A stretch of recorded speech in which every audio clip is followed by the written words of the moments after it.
Was the Gospel of Mark written using Homer as a starting point? The short answer: this is not the traditional view, but some modern scholars believe that Mark draws on Homeric literary techniques. It's not a consensus, but it is a serious hypothesis discussed in biblical studies. Two main positions in scholarship: 1. Traditional position, majority view. Mark relies mainly on Christian oral tradition, the Old Testament, and internal sources from the Jesus movement. Homer is not considered a direct source. This remains the dominant view in classical academic circles. 2. Modern literary position, minority but influential. Some scholars, the most famous being Dr. Dennis R. MacDonald, argue that Mark uses mimesis, meaning literary imitation, drawing on scenes from the Iliad and the Odyssey, to present Jesus as a hero superior to Greek heroes. According to this hypothesis, the calming of the storm echoes Odysseus facing storms.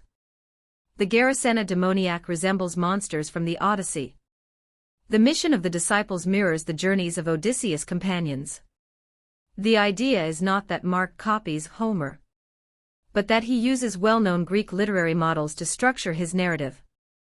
Thus, Mark is not written from Homer in a strict sense, but it is possible that the author used Homeric motifs as a literary framework alongside his Jewish and Christian sources. It is a debated hypothesis, not an established fact. Were the Gospel writers Greek? Not necessarily ethnically Greek, but almost all of them were Greek-speaking, trained in Greek literary culture, exposed to Greek stories, myths, and narrative techniques, and living in a world deeply Hellenized since Alexander the Great.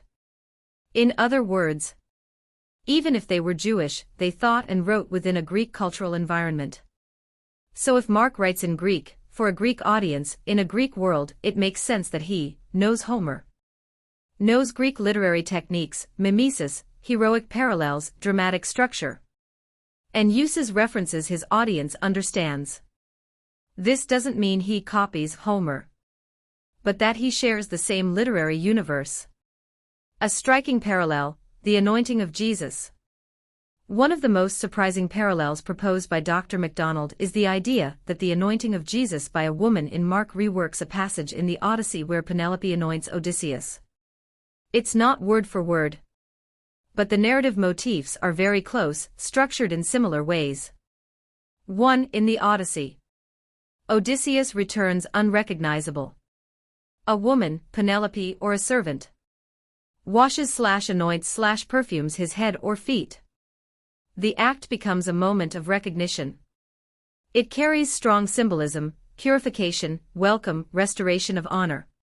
2. In Mark, chapter 14, Jesus is misunderstood and not recognized by the disciples. A woman enters and anoints his head with expensive perfume. The men criticize her. Jesus defends her. The anointing becomes a prophetic act announcing his death. Scholars note that Mark uses a Greek narrative structure, places a woman as a key character, and transforms a Greek heroic motif into Christian theology. Thanks for watching. If you liked the video, press the like button and subscribe. Throw me a comment. It would help me a lot.